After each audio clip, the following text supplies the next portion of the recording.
நம்முடைய மாண்பு எதிர்க்கட்சி தலைவர்கள் பக்கத்தில் இருக்கிற மாநிலத்தில் இருக்கிற உங்களுக்கு எல்லோரும் முதலமைச்சர்கள், அந்த இலாக்கா அமைச்சர்கள் நல்ல முறை இருக்கிறார்கள், பழகுகிறார்களே, ஏன் அவர்களிடத்தில் இதை பற்றி பேசக்கூடாது? நான் ஒன்றை சொல்லுகிறேன், பேசினால் அத்தனை விவகாரம் கெட்டு போகும். பேசி பேசி பார்த்துதான் இனி பேசுவதாலே பயனில்லை என்ற முடிவெடுத்துதான் உச்ச நீதிமன்றத்துக்கு போய் இருக்கிறோம். உச்ச நீதிமன்றம் தான் நம்முடைய உரிமைக்கு பதிலளித்து சலுகை செய்திருக்கிறது. ஆகையினால்தான் இன்றைக்கும் ஒவ்வொரு விஷயத்துக்கும் நாம் நேராக போயிருக்கோம். ஆனால் உச்ச நீதிமன்றம் என்ன செய்து கொண்டால், இவர்கள் பேச ஆரம்பித்தால் நீங்களே பேசி தீர்த்துக் கொள்ளுங்கள் என்று சொல்லிவிடுவார்கள்.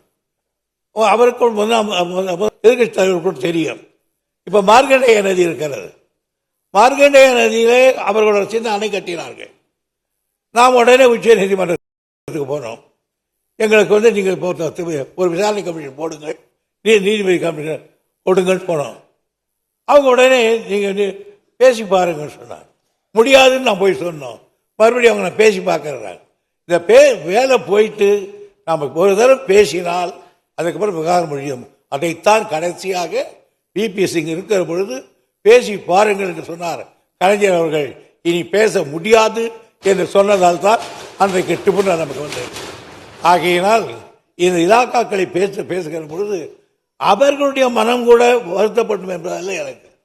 ஆனால் அந்த மாநிலங்களிலே ஏராளமான தமிழர்கள் வாழ்ந்து கொண்டிருக்கிறார்.